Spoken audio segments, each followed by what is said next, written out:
What's it like being under the tutelage of Josh Barnett, of course, who's a legend in the sport of mixed martial arts, as well as professional wrestling and catch wrestling? Oh, it's been amazing. Josh has been one of my favorite coaches. He's... How would you describe him as a coach? Well, what keywords would you use? Well, I'll say this much, he's tough. He's tough, and you know, a lot of people actually don't like sparring with Josh because he goes hard and he'll go after your legs hard. I mean, going back to ankle injuries, I remember one time he heeled hooked me and I just didn't tap in time, but luckily I didn't get too hurt. But a lot of people, they showed up to train with him for a few days and then they never came back because he does go hard and he's rough. But if you want to be the best, you know, you need that. You know, it's not.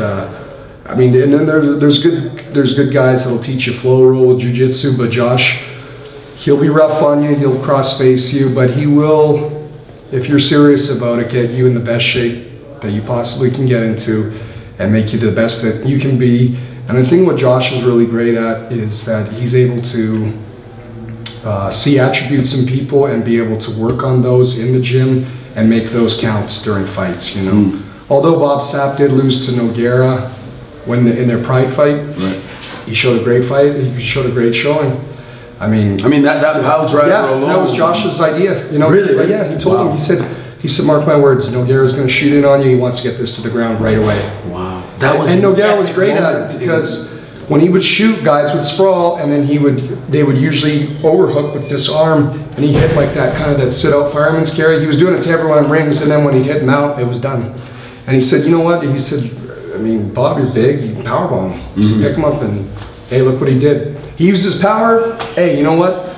Had he been learning how to do triangle chokes for a fight camp and went into that fight, he may have not known what he was doing and lost it sooner, but he did a good job. He did awesome. And Nogueira was the man at that time. He was awesome. So that's just an example to show you and Josh when he trained Shinsuke Nakamura for his second fight with Alexei Ignashov. Nakamura, he smoked him pretty good and beat him, you know. And Nakamura was coming off a pretty devastating loss from a knee from Ignashov. So Josh was able to push Nakamura, but also Josh, not only that, which is great, but he's also has a great mind for professional wrestling as well. And a lot of people probably don't know that or respect it, but he's cerebrally very, very intelligent. He's good with game plans, you know, so I have a lot of respect for him. And he's wanting me to come out full-time to LA, which I'm kind of working on. It's hard to do back and forth, but the more time you can spend with Josh Barnett in the training room, if you're wanting to be a pro wrestler or a fighter, either one, the better off you're going to be, trust me.